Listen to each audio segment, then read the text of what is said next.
आइए आज हम देखते हैं तत्वों के आवर्ती गुण। ये तत्वों के वर्गीकरण और गुणधर्म में आवर्तीता पाठ के अंतर्गत ही लिया गया है।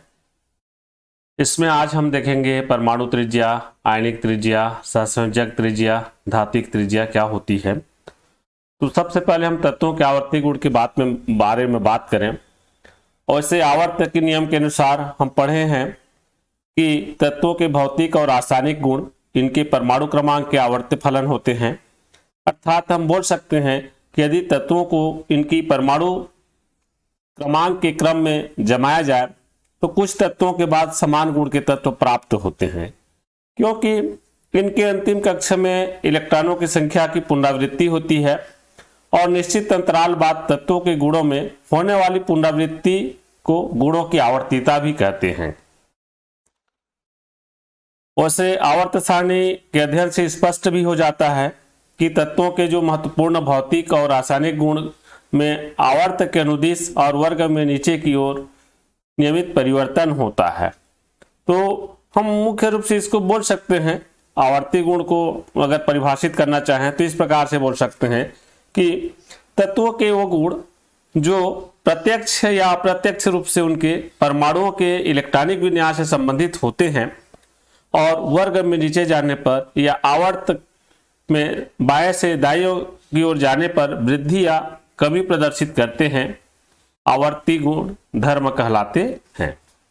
वैसे आवर्ती गुण धर्म के बारे में हम अध्ययन करेंगे तो इसमें मुख्य रूप से जो आवर्ती गुण धर्म होते हैं, परमाणु और आयनिक त्रिज्या, आयनन एंथैल्पी, इलेक्ट्रॉन बंधुता, विद्युत ऋणता, संयोजकता, तो हम इन सब के बारे में क्रमशः अध्ययन करेंगे। पर आज जो हम पढ़ेंगे परमाणु त्रिज्या और आयनिक त्रिज्या, सहसंयोजक त्रिज्या और धात्विक त्रिज्या। तो आइए देखते हैं सबसे पहले हम परमाणु त्रिज्या या परमाणिक त्रिज्या, एटॉमिक रेडियस किसको बोलते हैं।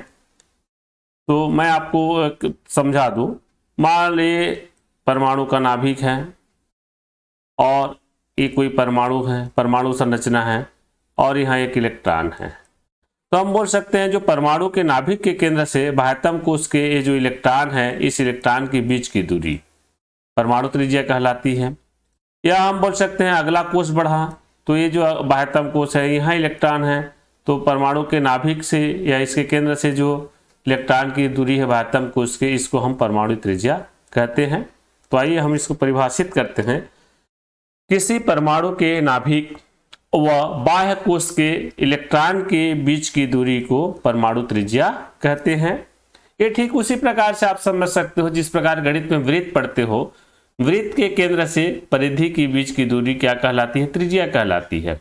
तो उसी प्रकार से परमाणु के नाभिक के केंद्र, जिसको हमने केवल नाभिक शब्द का प्रयोग किया है, और बाह्य कोश के इलेक्ट्रॉन के बीच की दूरी परमाणु त्रिज्या कहलाती है। परमाणु त्रिज्या को मापना कठिन है, क्योंकि हम पढ़ चुके हैं कि परमाणु स्वतंत्र अवस्था में नहीं पाया जाता है और हाइजेनबर्ग के अनुसार इलेक्ट्रॉन की सही स्थिति ज्ञात नहीं की जा सकती है। हाइजेनबर्ग के अनिश्चितता सिद्धांत में हमने देखा है गतिशील कण की स्थिति को मापना कठिन होता है, दुष्कर होता है।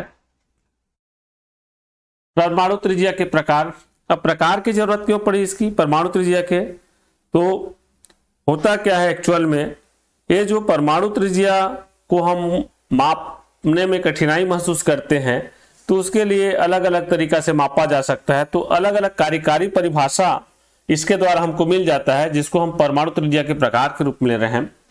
तो इसको हम मुख्यतः 4 प्रकार में लिए हैं। पहला सहसंयोजक त्रिज्या, दूसरा वान डेर वाल्स त्रिज्या, तीसरा धात्विक त्रिज्या, चौथा आयनिक त्रिज्या। आइए क्रमशः हम इसका अध्ययन करते हैं। सबसे पहले देखें सहसंयोजक त्रिज्या, ये क्या होती है। तो सहसंयोजक बंध से जुड़े दो समान परमाणुओं के नाभिकों के बीच की दूरी का आधा सहसंयोजक त्रिज्या कहलाती है। ये जैसे हमने लिया दो समान परमाणु बोला है ना, समान परमाणु, विषम परमाणु का नहीं लेंगे, सम परमाणु का होगा। तो हाइड्रोजन का यहाँ पे दो सम परमाणु लिया गया है, आप देख रहे हैं इस सम परमाणु में, है ना, ये पहला परमाणु है और ये दूसरा परमाणु है। फिर बोलता है सहसंयोजक बंध से जुड़े हुए, तो आप देखो ए हाइड्रोजन और ए हाइड्रोजन, इनके बीच में सहसंयोजक बंध है। अब हम इस परमाणु को इस प्रकार से दर्शा दें, है ना। और ये जो बीच में ये जो है इसका नाभिक है, नाभिक का सेंटर को दिखाया गया है ये। तो ये पहला हाइड्रोजन परमाणु और ये दूसरा हाइड्रोजन परमाणु है। बोला जा रहा है नाभिकों के बीच की दूरी का आधा। अब ये नाभिक से इस नाभिक के बीच की दूरी का आधा कर दो। ये जैसे हम बोल रहे हैं यहाँ पे इसके नाभिक से लेंगे तो नाभिक से बीच की दूरी का आधा को हम सहसंयोजक त्रिज्या कहते हैं। तो इसमें जो है आप समझ सकते हैं। तो यहाँ जो डैश लाइन दिखा, देखिए ये जो यहाँ से यहाँ तक की दूरी है नाभिक की दूरी है टोटल। और हाइड्रोजन परमाणु के लिए लगभग जो ये दूरी होती है ये होती है 74 पिकोमीटर। क्या होती है? 74 पिकोमीटर होती है। अब इसका आधा करना है हमको, त्रिज्या निकालना है। ये तो टोटल दोनों हाइड्रोजन परमाणुओं के नाभिक के बीच की दूरी लंबाई होगी, ये दूरी होगी 74 पिकोमीटर। अब इसकी आधा निकालना है तो क्या करेंगे, इसको 2 से भाग दे देंगे और 74 को 2 से भाग दे देंगे तो आ जाएगा 37 पिकोमीटर। तो हाइड्रोजन परमाणु की जो सहसंयोजक त्रिज्या होगी 37 पिकोमीटर। तो ये देखिए इसके लिए हम सूत्र इस प्रकार से रख सकते हैं, सहसंयोजक त्रिज्या बराबर सहसंयोजक बंध से जुड़े दो समान परमाणुओं के नाभिकों के बीच की दूरी बटे 2। अब दो समान नाभिकों के बीच की दूरी का हमने मान निकाला था इसमें, है ना।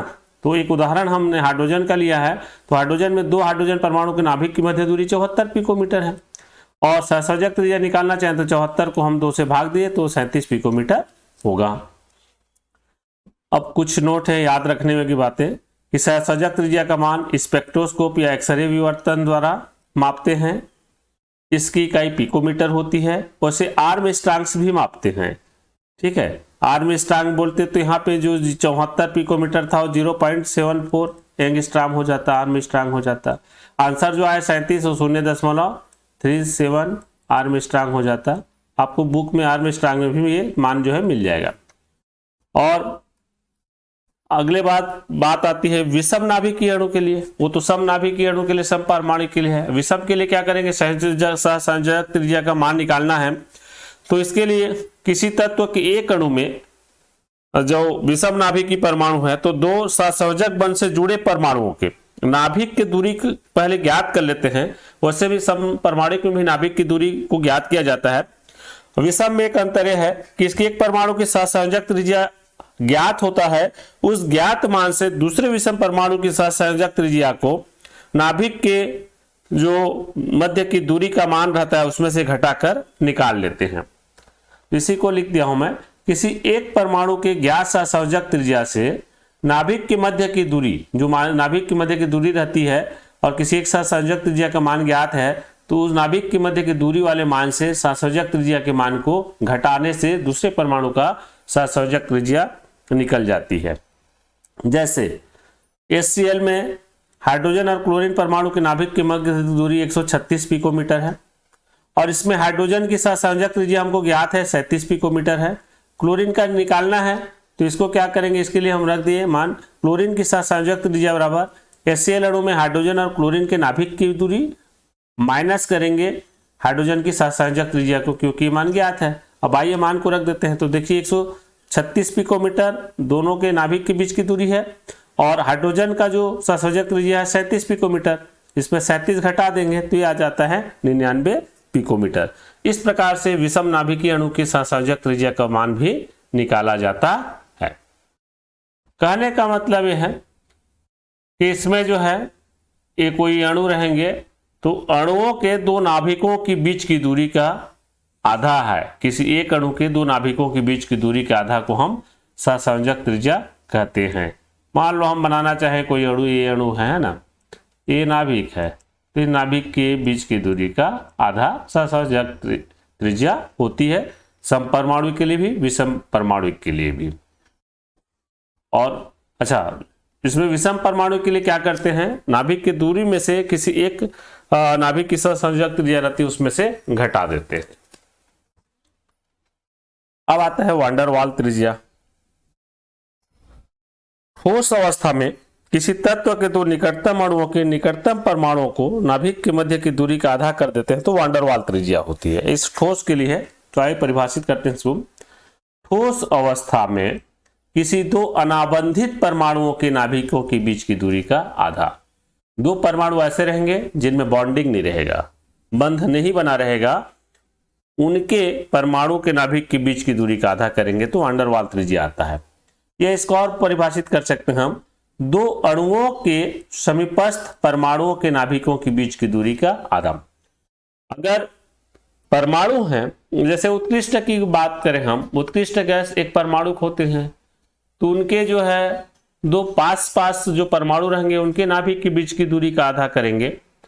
और यहाँ जैसे क्लोरीन की बात करें हम, क्लोरीन अणु के रूप में है, गैस है ये, है ना, तो ये द्विपरमाणु कहते हैं। तो द्विपरमाणु अणु का अगर निकालना चाहें तो क्या करेंगे, उसमें दोनों अणु जब पास पास आते हैं तो उनके जो बिना बंध वाला है अलग अलग परमाणुओं के नाभिकों के बीच की दूरी का आधा निकालेंगे। ये जैसे एक चित्र में समझ लेते हैं, देखिए वान डेर वाल त्रिज्या निकाल रहे हैं यहाँ पे, ये पहला अणु है हमारा, ये दूसरा अणु है। तो पहला अणु के देखिए ये जो समीपस्थ पास पास वाला परमाणु, ये पास वाला परमाणु का लिए तो दोनों के नाभिक के बीच की दूरी ले लेंगे, ये नाप लेंगे और इस दूरी का जो आधा है वो कहलाती है वान डेर वाल त्रिज्या। ठीक है, तो ये दो समीपस्थ परमाणुओं के नाभिकों के बीच की दूरी का आधा, अणु में हो चाहे परमाणु में हो। मान लो परमाणु लें, इस प्रकार से कोई परमाणु है अलग अलग है, तो इन परमाणुओं के नाभिकों के बीच की दूरी के आधा को जो है कहते हैं। हाँ सर बैठो आप, नहीं बैठो ना तो नाम ले क्लास बस या तो आप भी चलान दे दो, का हो गया था भिजवा दे तो बैठो ना हैं? नाम प्रदीप की लिखा दे। हाँ बोल तो दे, हाँ बैठो ना सर, नहीं बैठो यार, थोड़ा डिस्टर्ब नहीं करो, पढ़ा छे नहीं तो का हो इस तरह।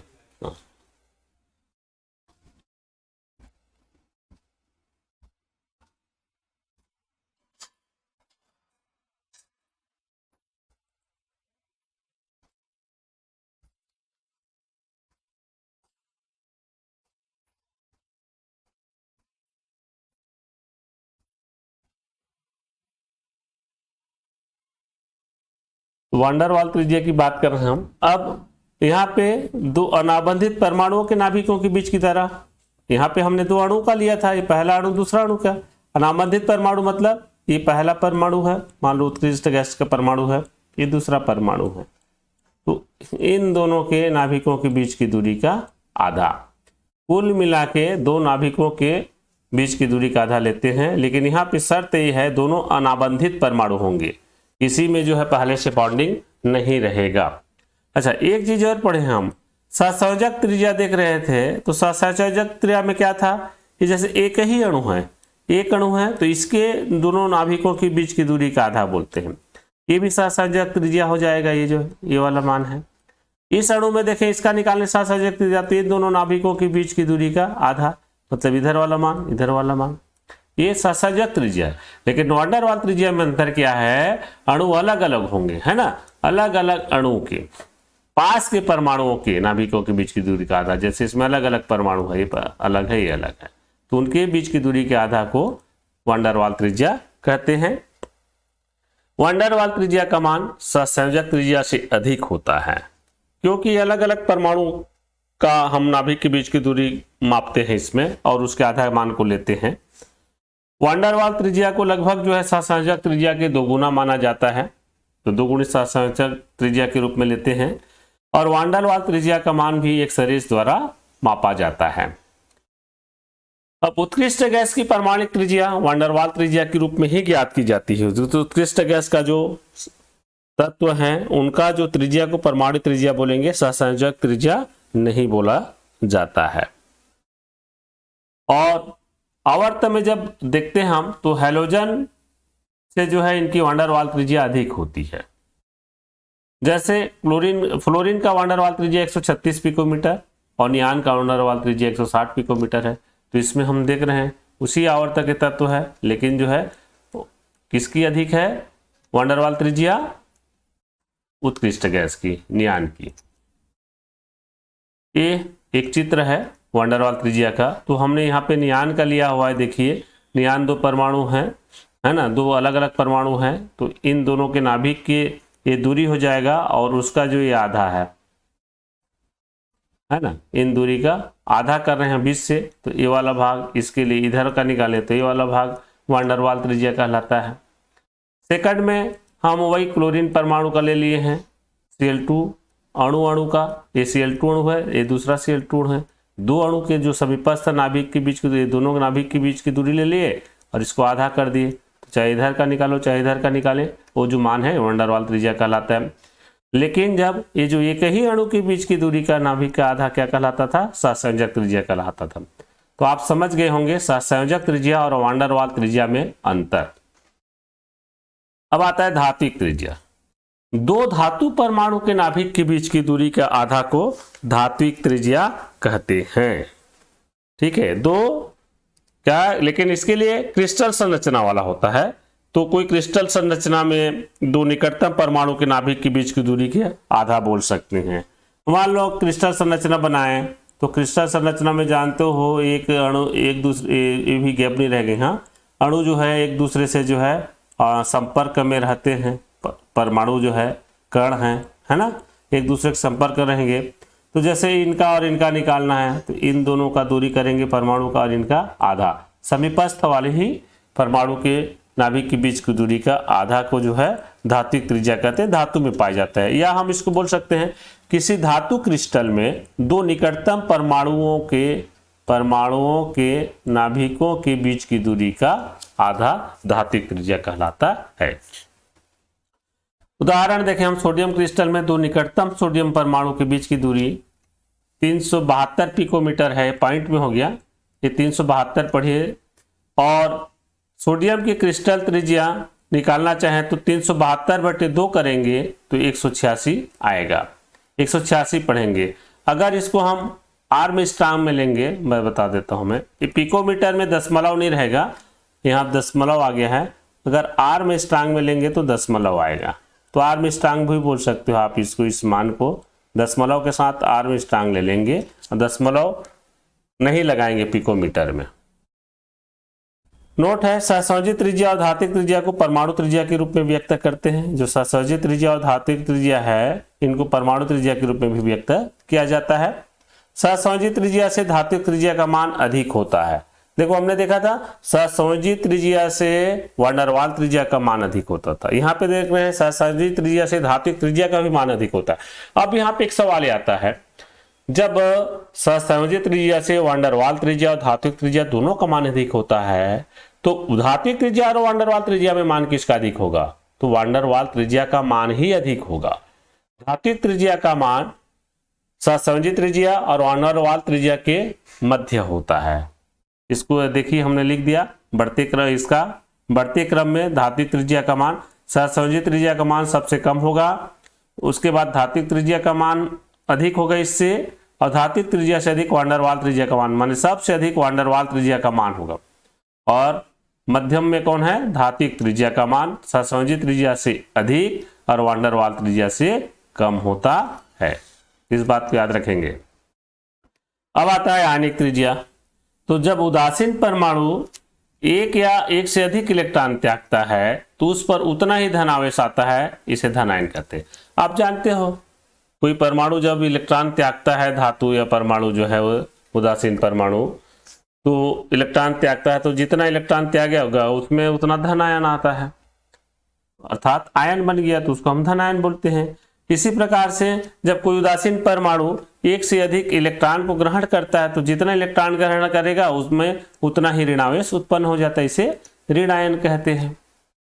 और इसी आधार पर हम आयनिक त्रिज्या को परिभाषित करते हैं। तो आयनिक त्रिज्या का परिभाषा हो जाएगा, किसी आयन के नाभिक से बाह्यतम कोष तक की दूरी उस आयन की आयनिक त्रिज्या कहलाएगी।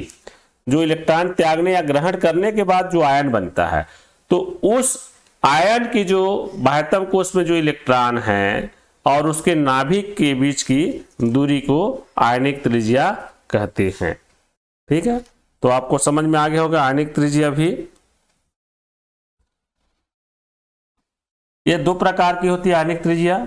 इलेक्ट्रॉन त्याग के धन आयनिक त्रिज्या बनाती है। देखो इलेक्ट्रॉन त्यागती है तो धन आयन बनता है, तो धन आयनिक त्रिज्या निकालेंगे। वहां इलेक्ट्रॉन ग्रहण करेगी तो उस आयन का ऋणायनिक त्रिज्या निकालेंगे तो उसको ऋणायनिक त्रिज्या बोलते हैं। तो पहला देखें धन आयनिक त्रिज्या क्या होता है। तो धन आयन के नाभिक से बाह्यतम कोष तक की दूरी उनकी धन आयनिक त्रिज्या कहलाती है। बाह्यतम कोष में जो इलेक्ट्रॉन है ना वहां तक की दूरी, तो बाह्यतम कोष बोल देते हैं इसको। तो धन आयन के नाभिक से बाह्य कोष की दूरी धन आयनिक त्रिज्या कहलाती है। देखो एक उदाहरण हम ले लेते हैं, समझ लेते हैं इसमें क्या होता है। इसमें एक धन आयन अपने संगत उदासीन परमाणु से आकार में छोटा होता है। मतलब क्या होता है, एक जैसा मैं समझा दूं, ये हमारा कोई कोष है, यहाँ एक इलेक्ट्रॉन है मान लो, तो इलेक्ट्रॉन का ये त्याग होगा, त्याग होता क्या होगा, धन आयन बनाएगा, धन आयन बनाएगा तो क्या होगा, ये कोष ही खत्म हो जाएगा। तो कोष खत्म हो जाएगा तो इसकी त्रिज्या क्या हो जाएगी, छोटी हो जाएगी। एक कोष खत्म हो गया, ये एक ही इलेक्ट्रॉन था। तो इसी को बोला जा रहा है कि एक धन आयन अपने संगत उदासीन परमाणु से आकार में छोटा होता है। धन आयन संगत उदासीन परमाणु के आकार से छोटा होगा क्योंकि धन आयन में उदासीन परमाणु से एक कोष कम होता है और इलेक्ट्रॉन त्यागने के बाद उदासीन परमाणु के मुकाबले इलेक्ट्रॉन की संख्या प्रोटॉन के मुकाबले घट जाती है। प्रोटॉन में तो कोई परिवर्तन नहीं होता, उसमें जो संख्या है प्रोटॉन की संख्या रहेगी, लेकिन केवल इलेक्ट्रॉन की संख्या ही कम होती है। इसके कारण प्रभावी नाभिकीय आवेश बढ़ जाता है, अर्थात प्रोटॉन की संख्या बढ़ेगा और इलेक्ट्रॉन की संख्या कम होगा तो इलेक्ट्रॉन जो है प्रबल आकर्षण बल से बन जाएंगे, जिसी को बोला जाए नाभिक में आवेश बढ़ जा रहा है। यहाँ पे प्रोटॉन की संख्या बढ़ रहा है तो प्रभावी नाभिकीय आवेश बढ़ जाता है। ऋणायनिक त्रिज्या की बात करें एनायनिक रेडियस में, तो इसमें इसको परिभाषित करते हैं। तो इसकी जो परिभाषा हो जाएगी, ऋण आयन के नाभिक से बाह्यतम कोष तक की दूरी उसकी ऋणायनिक त्रिज्या कहलाती है। देखिए नाभिक बोल रहा हूं, मैंने नाभिक का केंद्र से लेते हैं, आप जो याद रखेंगे। बाह्यतम कोष मतलब बाह्यतम कोष के इलेक्ट्रॉन को ही मापा जाता है दूरी, है ना। तो ऋण आयन के नाभिक से बाह्यतम कोष तक की दूरी उसकी ऋणायनिक त्रिज्या कहलाती है। अब इसको भी समझ लें उसी प्रकार से। तो एक ऋण आयन अपने संगत उदासीन परमाणु से आकार में बड़ा होता है। देखिए ऋण आयन अपने संगत उदासीन परमाणु से आकार में बड़ा होता है। क्यों? क्योंकि इलेक्ट्रॉन ग्रहण करने के बाद उदासीन परमाणु के मुकाबले इलेक्ट्रॉनों की संख्या प्रोटॉनों के मुकाबले बढ़ जाएगी। यहाँ प्रोटॉन की संख्या कम हो रही है, इलेक्ट्रॉन की संख्या बढ़ रही है, जिससे प्रभावी नाभिकीय आवेश घट जाता है या कम हो जाता है। ठीक है, ये हुआ ऋणायनिक त्रिज्या। यहाँ पे देखिए दो साइज बताया गया है। ये फर्स्ट वाला जो दिखाया गया है यहाँ पे ये ऋणायनिक त्रिज्या है और दूसरा वाला धनायनिक त्रिज्या है। ठीक है, तो यहाँ पे इस आधार पे भी जो आप जो है और समझ सकते हैं। जैसे धनायनिक त्रिज्या हम किसको बोलेंगे, ये धन आयन बनाया है तो इसके नाभिक से जो है बाह्यतम कोष है ना, ये जो दूरी है ये धनायनिक त्रिज्या कहलाएगी। और ये ऋणायनिक त्रिज्या में ये जो केंद्र है नाभिक के केंद्र से बाह्यतम कोष की दूरी ये ऋणायनिक त्रिज्या कहलाती है। और हमेशा याद रखेंगे अपने उदासीन परमाणु के मुकाबले उसी परमाणु का जो धनायनिक त्रिज्या कम होगा और ऋणायनिक त्रिज्या बड़ा होगा आकार में। सम इलेक्ट्रॉनिक स्पीसीज किसको बोलते हैं, तो जिनमें इलेक्ट्रॉन की संख्या समान हो, नाम से पता चला इलेक्ट्रॉन की संख्या समान हो लेकिन प्रभावी नाभिकीय आवेश अलग अलग हो। प्रभावी नाभिकीय आवेश क्या होंगे, अलग अलग होंगे, सम इलेक्ट्रॉनिक स्पीसीज कहलाता है। और इसमें अधिक धनावेशित आयन की त्रिज्या कम होती है। अगर जो अधिक धनावेशित आयन रहेंगी उसकी त्रिज्या कम होगी सम इलेक्ट्रॉनिक स्पीसीज में। ये देखिए ये सभी जो है सम इलेक्ट्रॉनिक स्पीसीज हैं, सब में जो है इलेक्ट्रॉन की संख्या जो है 10 होती है। ठीक है, सब में इलेक्ट्रॉन की संख्या 10 होती है, लेकिन जब इनकी त्रिज्या की बात करें तो जैसा कि बोला गया है जितना धन आयन रहेगा उतना ही उनकी परमाणु साइज जो है ये आयनिक त्रिज्या जो है छोटी होगी, आयनिक त्रिज्या छोटी होगी। और ऋण आवेश रहेगा तो आयनिक त्रिज्या बड़ी होगी। तो यहाँ पे देखिए हमने O2 माइनस वाला लिया है, ऋण आयन है, ज़्यादा माइनस वाला है इसलिए इसकी त्रिज्या बड़ा होगा। सब में इलेक्ट्रॉन की संख्या बराबर है ना। क्लोरीन इसमें देखिए इसकी साइज ऑक्सीजन से छोटी हो गई क्योंकि एक ऋण आवेश है, इलेक्ट्रॉन की संख्या 10 है। तो क्या हुआ, अब सोडियम धन आयन बनाया, इसकी साइज छोटी हो जाएगी क्योंकि इसमें कोष खत्म हो जाता है, एक कोष धन आयन बनाता है तो। और फिर मैग्नीशियम 2+ और फिर एल्यूमिनियम 3+ दे रहे हैं हम लोग, तो सबसे कम किसकी साइज कम होगी, छोटी होगी, एल्यूमिनियम 3+ आयन की साइज जो है छोटी होती है। और एक प्रश्न है आप इसके अभ्यास के लिए दिया हूं आपको, आप इसको बना लीजिए। देखिए निम्नलिखित इस चीज में किसकी त्रिज्या सबसे बड़ी और किसकी छोटी होगी, 3 प्रश्न है। तो अभी जो बताया हूं उसके हिसाब से आप इसको समझ लीजिएगा। वैसे इसकी साइज जो है G2 पॉजिटिव आयन होगा ना इसमें, तो इसकी जो है साइज छोटी होगी। Fe3+ आयन की साइज छोटी होगी उदासीन परमाणु के मुकाबले, और इसमें छोटी किसकी होगी, ये ऑक्सीजन परमाणु की होगी। उदासीन परमाणु की साइज छोटी होगी, डायनिक वाले की तो बड़ी होती है साइज, अभी हमने देखा है।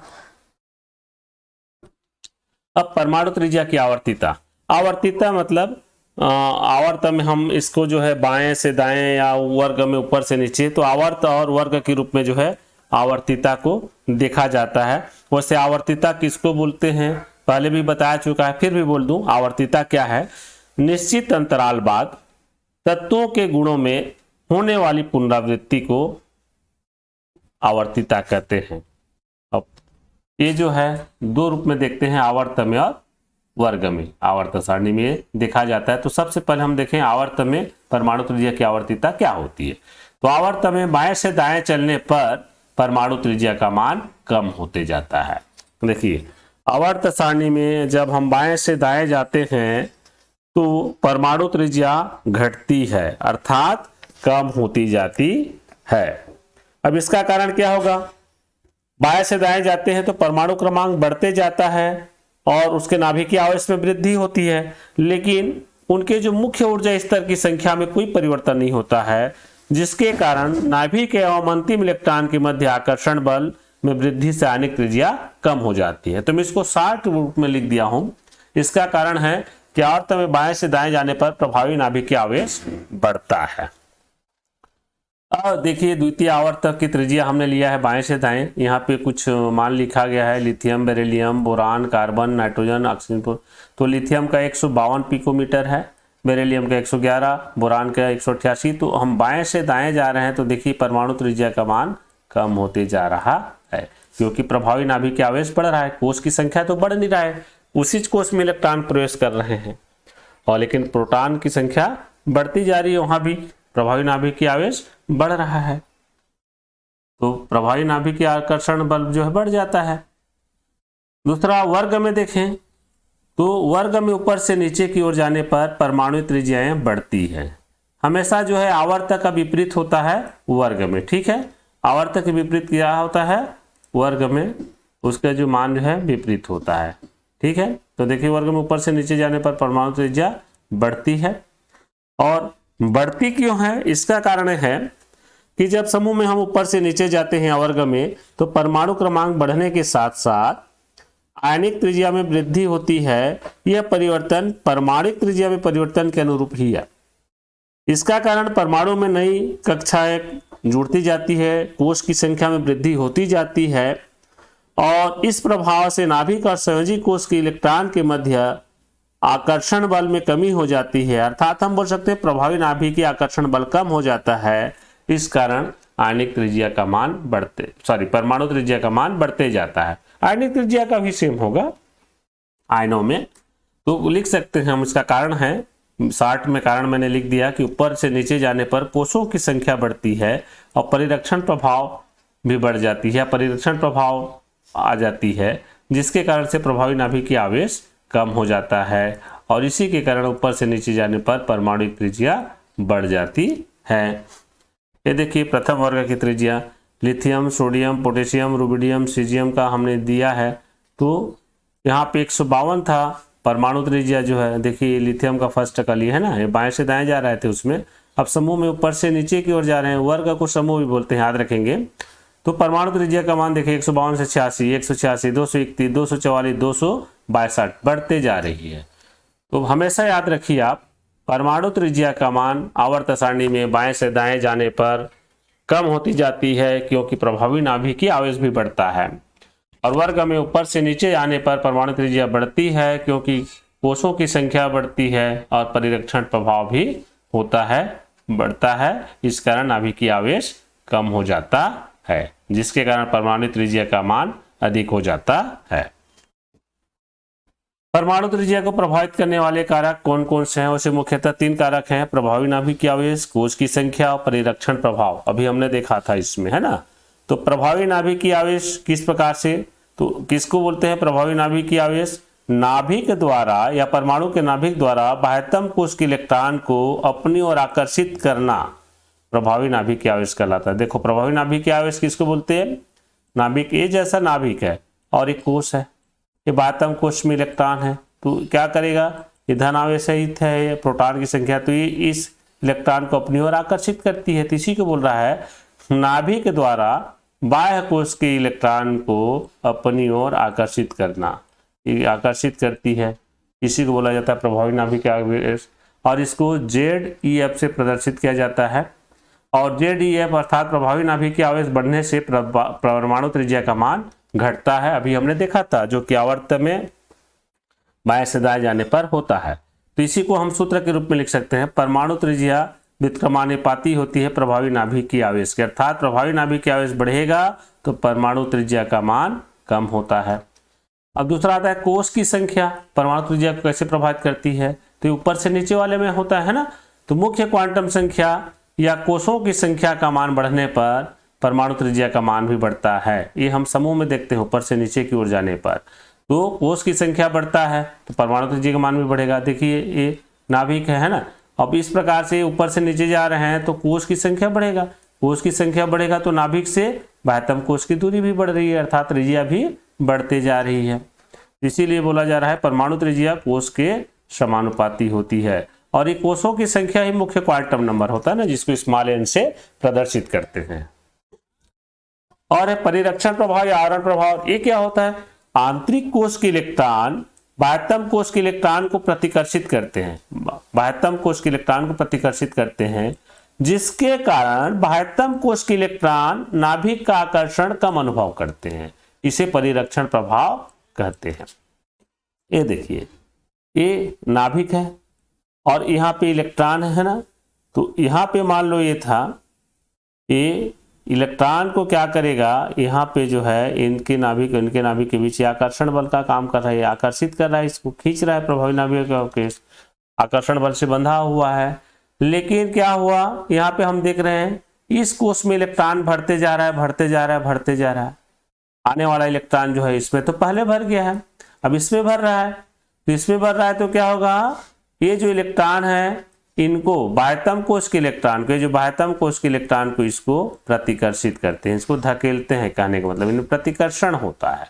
तो प्रतिकर्षण होगा तो ये जो बाह्यतम कोश का जो इलेक्ट्रॉन है और नाभिक के बीच का जो आकर्षण बल है ये कम हो जाता है। तो बाह्यतम कोश के इलेक्ट्रॉन जो है नाभिकीय आकर्षण बल का कम अनुभव करते हैं। आप बाह्यतम कोश के इलेक्ट्रॉन के लिए हम बोल सकते हैं कि प्रभावी नाभिकीय आकर्षण बल कम हो जाता है।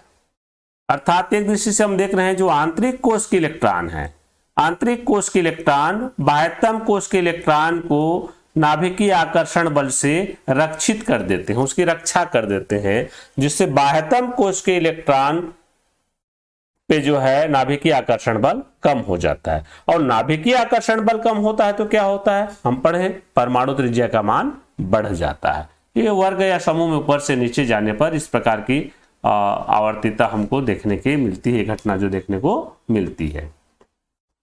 देखो यहाँ पे फिर इस प्रभाव के कारण परमाणु के संयोजी इलेक्ट्रॉनों द्वारा अनुभव किया गया परमाणु नाभिकीय आवेश जो है उपस्थित आवेश नाभिकीय आवेश से कम हो जाता है। मतलब जो नाभिक में उपस्थित आवेश है, यहाँ का जो आवेश है ना, परमाणु के नाभिक में उपस्थित आवेश वास्तविक नाभिकीय आवेश से कम हो जाएगा, जो इलेक्ट्रॉन को खींचते रहता है, क्योंकि यहाँ पे आके रक्षित कर देता है, इसको प्रतिकर्षण कर देता है। तो यहाँ पे इनका जो है बाह्यतम कोश के इलेक्ट्रॉन और नाभिक के जो आकर्षण बल है वो कम हो जाता है। इसी कारण परमाणु त्रिज्या का मान बढ़ जाता है। थैंक्स। तो ये था परमाणु त्रिज्या के बारे में आज का मेरा ये वीडियो।